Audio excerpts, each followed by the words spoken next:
Dear students, today we are going to discuss Kohlrausch law and its applications. First, we will discuss the definition.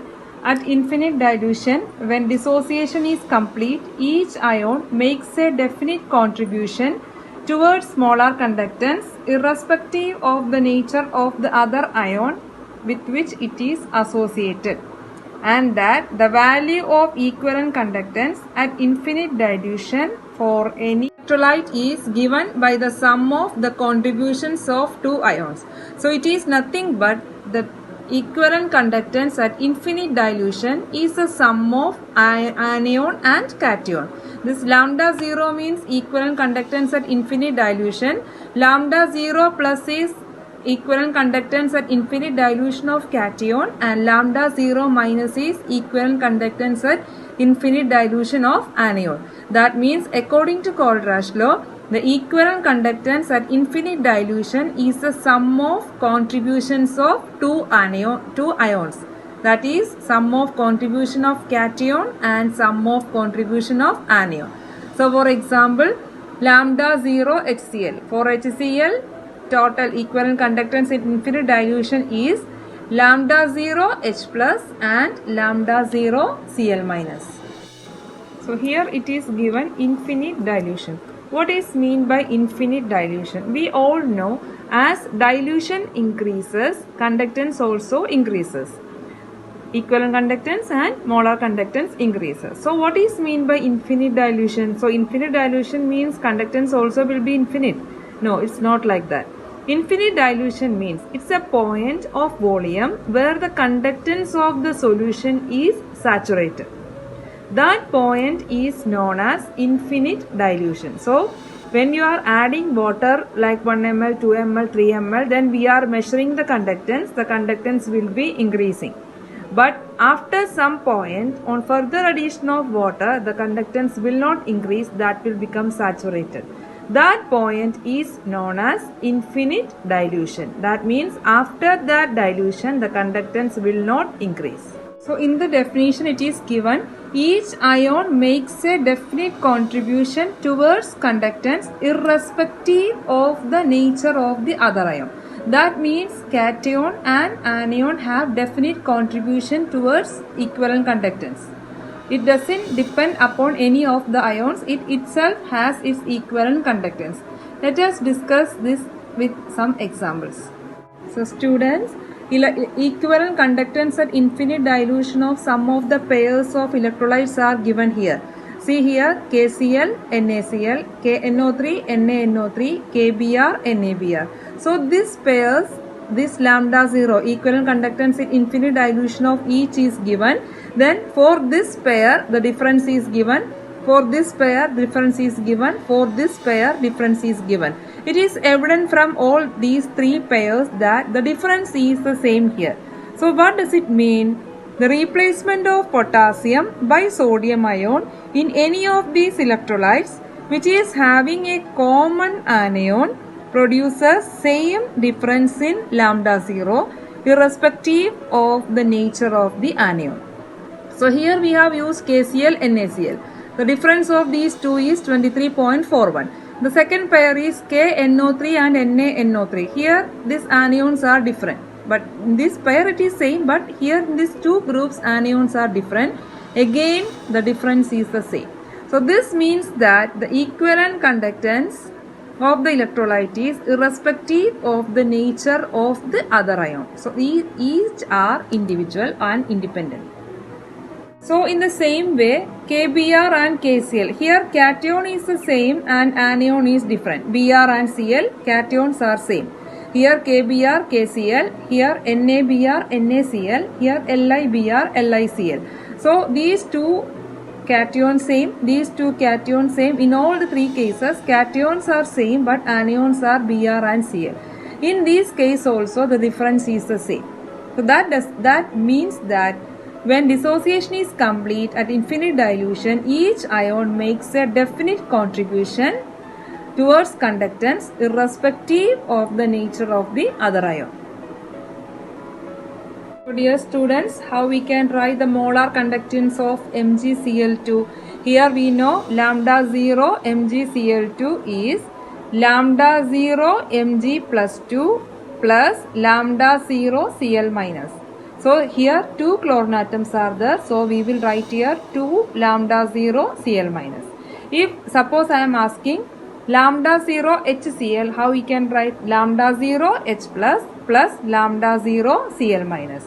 Suppose if we can write lambda 0 acetic acid CH3COOH. It can be written as lambda 0 CH3COOH is equal to lambda 0 CH3COO minus plus lambda 0 H plus. Dear students, now let us discuss the applications of Kohlrausch law. So students, before discussing the application, let us know this diagram. This is the variation of equivalent conductance with concentration. We know the conductance decreases with increase in concentration because the mobility of ions will be less on increase in concentration. So here we have given molar conductance and concentration versus concentration. So here one is HCl, KCl and acetic acid. So when on doing experiment, we are plotting the graph. On increasing the concentration, the conductance decreases. For HCl, KCl also decreases. For acetic acid also decreases. Now we want to know the concentration at infinite dilution. Infinite dilution means the concentration is 0. That is known as infinite dilution. So experimentally it's not possible because infinite dilution means, for example, infinite dilution of KCl means there is no concentration of KCl, only water is here. And for HCl also infinite dilution means it is very minimal quantity and concentration is very less. How you can calculate infinite dilution? For infinite dilution calculation, we are extrapolating the graph to 0. That means concentration 0. So we are just extrapolating the graph to this y-axis. So for HCl we can extrapolate. For KCl also we can extrapolate. But just see the case of acetic acid. For acetic acid the graph is going like this. So it's going like infinity. So it will touch this graph at infinity. That means we cannot find the concentration, the conductance of acetic acid at infinite dilution using this graph. So for the calculation of weak electrolytes at infinite dilution, Kohlrausch law is used. Here HCl and KCl are strong electrolytes. So using this graph we can calculate the equivalent conductance of infinite dilution of strong electrolytes. But in the case of weak electrolytes it is not possible. For that case we are using Kohlrausch law. So this is the first application of Kohlrausch law. Equivalent conductance at infinite dilution for weak electrolytes can be calculated using Kohlrausch law. For example, acetic acid, we know acetic acid is a weak electrolyte. So it will give lambda 0 CH3COO minus plus lambda 0 H plus. But dissociation will be very weak in the case of acetic acid.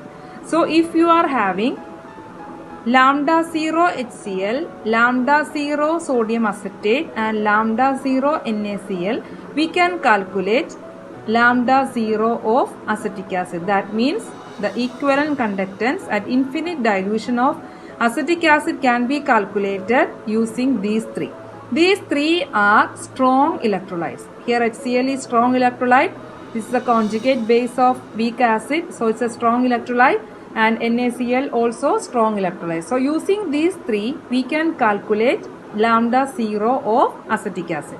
So according to Kohlrausch law we know equivalent conductance at infinite dilution of an electrolyte is given by the sum of contribution of anion as well as cation.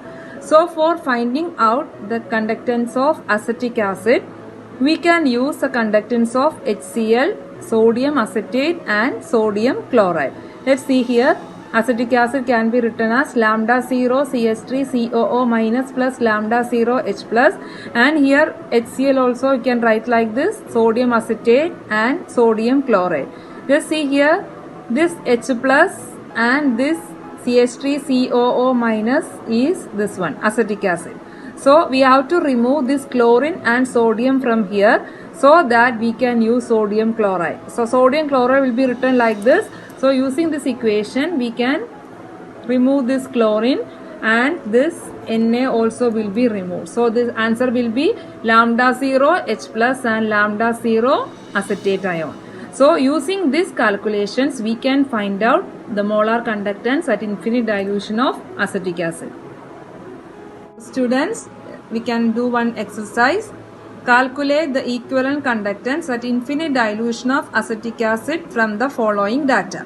Here it is given lambda 0 HCl equal to 426.2, lambda 0 sodium acetate equal to 91 and lambda 0 sodium chloride equal to 126.5. So how we can do this? Lambda 0 acetic acid equal to lambda 0 HCl plus lambda 0 sodium acetate minus lambda 0 NaCl. So substitute these answers here. 426.2 plus 91 minus 126.5. The answer will be 390.7 centimeter square ohm raised to minus 1 gram equivalent raised to minus 1. So this is the answer, or this is the equivalent conductance at infinite dilution of acetic acid. Second application is calculation of degree of dissociation of a weak electrolyte. Degree of dissociation of weak electrolyte can be expressed as alpha equal to lambda m divided by lambda 0 m. Lambda m is the molar conductance at a given concentration and lambda 0 m is the molar conductance at infinite dilution. So lambda, if only lambda, that will be equivalent conductance. If it is lambda m, that will be molar conductance. So alpha equal to lambda m by lambda 0, that means lambda m is the molar conductance at a given concentration and lambda 0 m is the molar conductance at infinite dilution. Dear students, let's see one problem.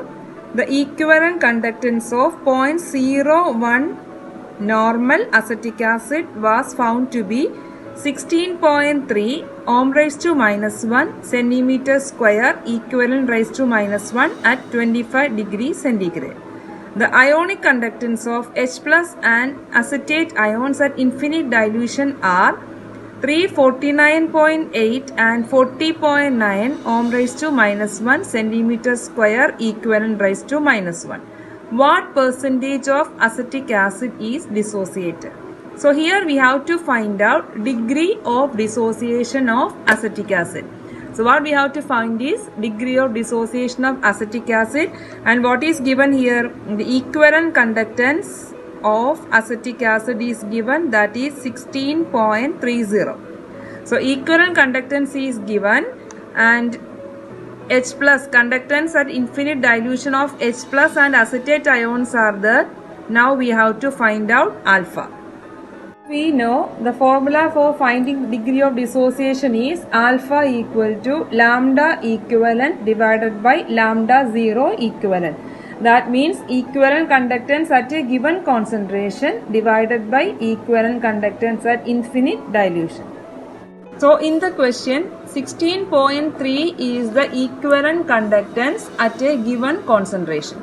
So lambda equivalent is 16.3, and for finding lambda 0 equivalent, the acetate and H plus ions conductance at infinite dilution are given separately. So using Kohlrausch law, we can find out the conductance of acetic acid at infinite dilution. Lambda 0 equivalent can be calculated using Kohlrausch law, and from these two we can find out the percentage of acetic acid dissociated. That means the degree of dissociation can be find out. So according to Kohlrausch law, lambda 0 equivalent equal to lambda 0 plus lambda 0 minus. So you can find out lambda 0 of acetic acid, equivalent conductance of acetic acid at infinite dilution can be calculated. Just substitute the values, we will get 390.7 ohm raised to minus 1 centimeter square equivalent raised to minus 1.